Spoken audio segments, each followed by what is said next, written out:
Hey, it is Dom here. I came in today to share a little bit of my testimony on how God called me out of a Greek letter organization.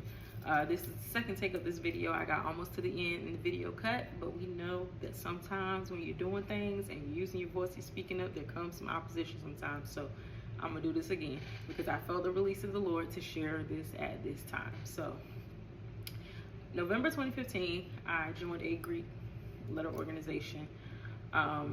And little did I know, about less than 2 years later, the Lord would literally be pulling me to come out. I didn't even have a long time and the Lord began to deal with me. So in June of 2017, I had an encounter with God, a real live encounter with God. This is not to say that I did not know the Lord before, because I was raised in the church. I knew the Lord, but I really started digging into my relationship with Him for myself in 2017.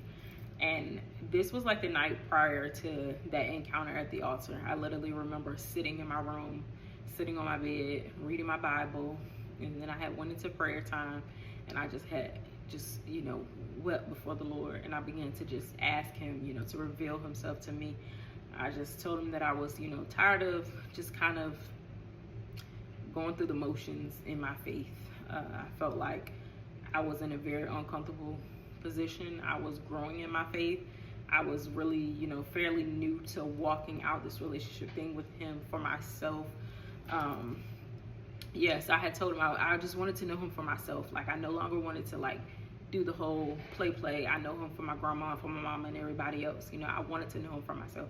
Fast forward to the next day, my pastor at the time does an altar call, and literally nothing was happening at the beginning of this altar call, at all. I'm just standing there, and I'm just like, okay, people are crying all around me. I could hear it. I had my eyes closed, but I could literally hear it. And I almost got discouraged and went back to my seat. But I stayed there and I pressed in. And I remember hearing my bishop at the time say, "Don't leave until you get it. Don't leave until you get it." And I literally just stayed there. And I began to just kind of block out all the noise, block out everybody in the building, just literally just go into the space where it's me and God. And I began to just pour out my heart to Him. And then I allow Him space to just kind of fill me up and do what He wanted to do. And when I say He wrecked my life in a good way. My life has not been the same since that day. And when I tell people of this encounter, honestly, I could put it into words, but it's something that you've literally had to experience for yourself. I don't know what happened that day. I did not come back down that mountain until later on that evening. I just really felt like it was just a heavy weight of glory just on me. The hand of the Lord was on my life that day. And it's still on my life, but it was just something so heavy that day that I wish that I could explain. Some of you probably have felt it before, but if you have not, having a relationship with God for yourself is so important in these days and times. Very important. But yeah, like I said, I told God that I really wanted to walk in relationship with Him for myself. I no longer wanted to know Him secondhand, right? So from there, the Lord began to do a work in me. When I say He sent me into a season of consecration, I would literally go from work to maybe a store if I needed anything, to home. I barely did anything during that season. It was just literally me and God. It was lonely. I was literally spending a lot of time with God. I was in my word, I was praying, I was fasting, I was filling my time and my day with just the things of God. I would listen to only gospel music. I would, listen to sermons. I would even spend my lunch break, mainly with the Lord. And if any of my coworkers were to attest to that, they would. And it's not for a show or anything like that, but it's just I was so hungry for God at that time, for more of Him, that I went into, these measures to get to where He was, right? But anyway, so after that, the Lord began to deal with me. From there, He began to prune me. He began to literally transform my life from the inside out. He began to work on my character. He began to take things out of my life that were no longer needed. He began to literally show me myself and reveal to me my purpose and my identity and all these things. Honestly, I would say after November 2015, I really went into a dark place. I really went into like a very dark place, and I could not explain it. I couldn't explain like what was happening. I was very down all the time. I was having trouble sleeping. Literally, like, I could not sleep, and I was so restless during that season. Like, I could not. But that went on for quite a while, like I said, until this encounter came about and the Lord began to kind of reveal some things and kind of deal with me. And one day I'm sitting in my room and I'm literally watching a YouTube sermon, I believe. So, you know, when it goes off and it gets to the point where it's like auto playing or picking the videos for you, at that point, a video comes up and there's a girl sharing about how she denounced her letters.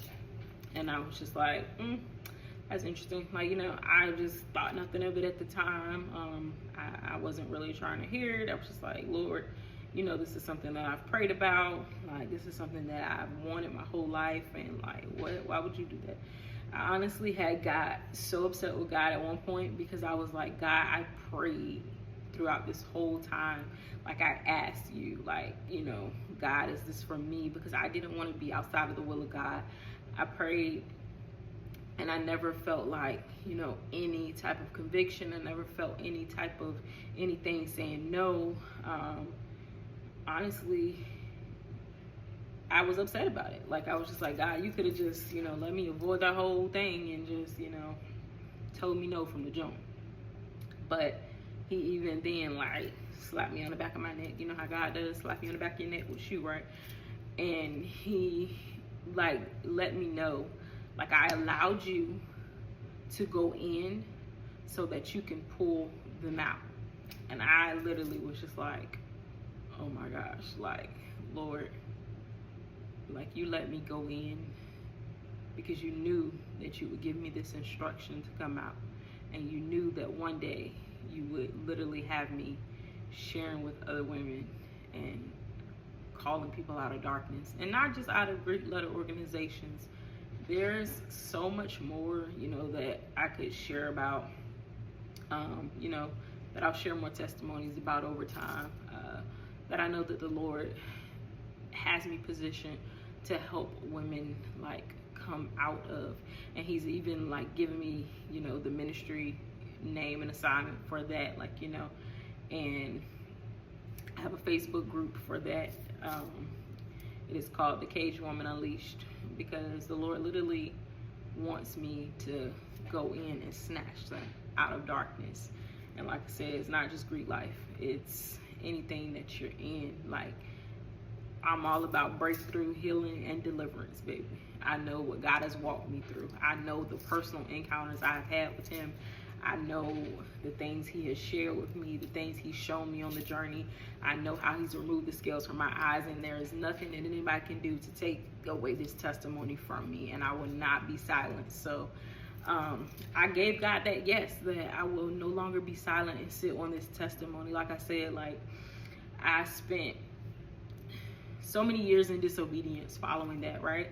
So when the Lord initially revealed that to me, I did not act on it immediately at all. Honestly, I did not act on it until years later. I began to